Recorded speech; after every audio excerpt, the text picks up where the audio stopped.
నిజామాబాద్లో బాలుడి కిడ్నాప్ కథ సుఖాంతమయ్యింది. మాలపల్లిలో ఇంటి వద్ద ఆడుకుంటున్న 7 ఏళ్ల బాలుడు మహమ్మద్ సల్మాన్ హవాజ్ గత నెల 30న అదృశ్యమయ్యాడు. అనంతరం తల్లిదండ్రులు 1వ టౌన్ పోలీసులకు ఫిర్యాదు చేశారు. విచారణలో భాగంగా సోహైల్ ఖాన్ అనే వ్యక్తి బాలుడిని బైక్ పైన తీసుకెళ్లినట్లు తెలిసింది. నిందితుడిని అదుపులోకి తీసుకొని విచారించగా బాలుడిని విక్రయించినట్లు బయటపడింది. హైదరాబాద్లో బాలుడు ఉన్నట్లు గుర్తించి తిరిగి అతని క్షేమంగా కుటుంబులకు అప్పగించారు.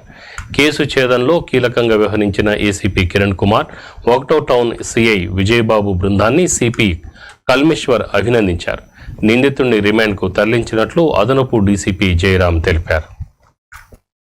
మనం పికప్ చేసి ఇంట్రాగేట్ చేస్తే ఇతన్ని ఒక కార్లో TS 36F 8080 కార్లో వీళ్ళు ఈ సోహెల్ అనే అతను ఈ షేక్ ఆబిద్ అండ్ షబానా బేగంకి అపోజిట్ చెప్పినట్టుగా తెలిసింది. ఈ షేక్ ఆబిద్ అండ్ షబానా బేగం వాళ్ళు ఆటోనగర్లో ఉంటారు.